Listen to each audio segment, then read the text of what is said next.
Un invité de marque dans une gare, symbole d'une nouvelle ère ferroviaire pour le Sénégal. D'ici démarre l'aventure du train express régional, innovant, emblématique, exemplaire, les qualificatifs du Premier ministre français. Il est exemplaire parce qu'il va permettre une décongestion de la circulation automobile à Dakar. Il va permettre de passer à une logique de transport et de mobilité durable. De la conception jusqu'à aujourd'hui, c'est un travail en bonne intelligence entre des entreprises françaises et des partenaires sénégalais.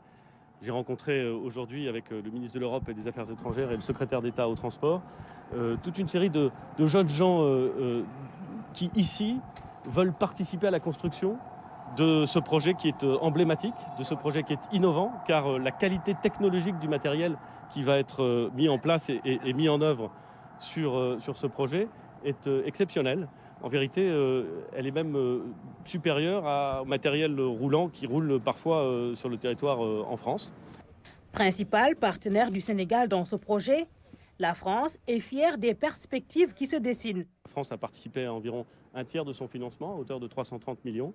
C'est près de 800 salariés sénégalais qui vont pouvoir ici trouver un emploi et faire vivre la ville, la grande ville de Dakar. En tout cas, la France a été au rendez-vous de cette phase 1, elle sera au rendez-vous de la phase 2.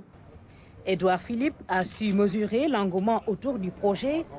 Il s'est entretenu dans une ambiance détendue avec des candidats au poste de conducteur de train. Je crois qu'il y a eu jusqu'à 30 000 candidatures, c'est dire l'enthousiasme sur ce projet. Il y a une fierté, l'idée qu'on va pour la première fois avoir un projet technologique très innovant, très en rupture, probablement un des plus beaux projets d'Afrique en matière de mobilité urbaine. Et on sent qu'il y a l'envie de construire une entreprise, qu'il y a l'envie de participer à un projet fondateur. J'ai senti beaucoup d'impatience, mais aussi beaucoup de fierté de la part des jeunes femmes et des jeunes hommes que j'ai rencontrés. Et je dis d'ailleurs que je me réjouis parce que dans ce projet, il y a des jeunes femmes et des jeunes hommes. Le président Macky Sall a insisté à juste titre sur la nécessité de faire en sorte que sur toutes les fonctions de l'entreprise, il puisse y avoir des femmes et des hommes. Et je pense que là aussi, c'est un très beau projet et très emblématique.